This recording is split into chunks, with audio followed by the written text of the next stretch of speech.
ಪುತ್ತೂರು ಮಹಾಲಿಂಗೇಶ್ವರ ದೇವಸ್ಥಾನದ ಅಭಿವೃದ್ಧಿಗಾಗಿ ದೇವಸ್ಥಾನದ ಸುತ್ತಮುತ್ತಲಿನ ಮನೆಗಳನ್ನು ನೆಲಸಮ ಮಾಡಲಾಗಿದ್ದು, ಇದೀಗ ಆ ಜಾಗದಲ್ಲಿ ಕರಸೇವೆ ನಡೆಸಲಾಗಿದೆ. ಪುತ್ತೂರು ಶಾಸಕ ಅಶೋಕ್ ಕುಮಾರ್ ರೈ ನೇತೃತ್ವದಲ್ಲಿ ನಡೆಯುತ್ತಿರುವ ಕರಸೇವೆಯಲ್ಲಿ ಸಾವಿರಾರು ಭಕ್ತರು ಪಾಲ್ಗೊಂಡಿದ್ದರು.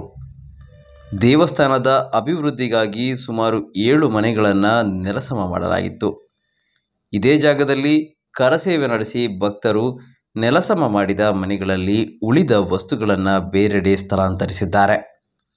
ಈ ವೇಳೆ ಶಾಸಕ ಅಶೋಕ್ ಕುಮಾರ್ ರೈ ಸ್ವತಃ ಭಾಗವಹಿಸಿ ಹಳೆಯ ಮನೆಯೊಂದರ ಹಂಚು ತೆಗೆಯಲು ಸಹಕರಿಸಿದ್ದಾರೆ.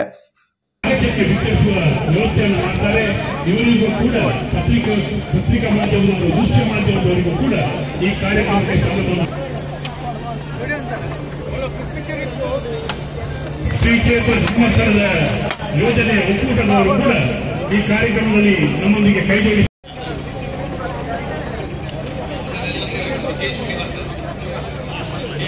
ಸಮಾಧಾನ ಮಾಡಿ ಸ್ವಚ್ಛತೆ ಮತ್ತು ಸಮಾಧಾನಕ್ಕೆ ಕೈಜೋಡಿಸಿ ಮಧ್ಯಾಹ್ನವರೆಗೆ ಸಮಾಧಾನ ಬಿಸಿಬಿಯಲ್ಲಿ ಕಾರ್ಯಾಚರಣೆ ಆಗ್ತದೆ. ಅಲ್ಲಿ ಎದುರುಗಡೆ ಹಂಚು ತೆಗೆಯುವಲ್ಲಿ ಏನಾದರೂ ವಾಹನಗಳಿದೆ, ದಯಮಾಡಿ ಇದನ್ನು ತೆರವುಗೊಳಿಸಬೇಕು ವಿನಂತಿ. ಕಾರು ಕೂಡ ಅಲ್ಲಿ ಎದುರುಗಡೆ ಇದ್ದದನ್ನು ಸ್ವಲ್ಪ ತೆರವುಗೊಳಿಸಬೇಕು.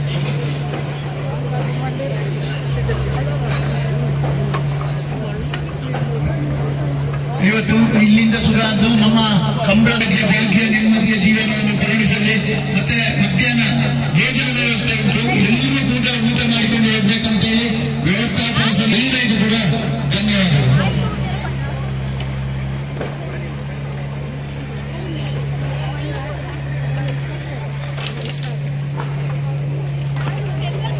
ಭಾಗವಹಿಸೋಣ ಎನ್ನುತ್ತಾ ಎಲ್ಲರನ್ನ ಪ್ರೀತಿಯಿಂದ ಈ ಕಾರ್ಯಕ್ರಮ ನಮ್ಮ ಕಾರ್ಯಕ್ರಮ ಪುತ್ತೂರಿನ ಮಹಾದೇವ ಸೀಮಾಧಿಪತಿ ಶ್ರೀ ಮಹಾಲಿಂಗೇಶ್ವರ ದೇವರ ಒಂದು ಪುಣ್ಯ ಕಾರ್ಯಕ್ರಮ.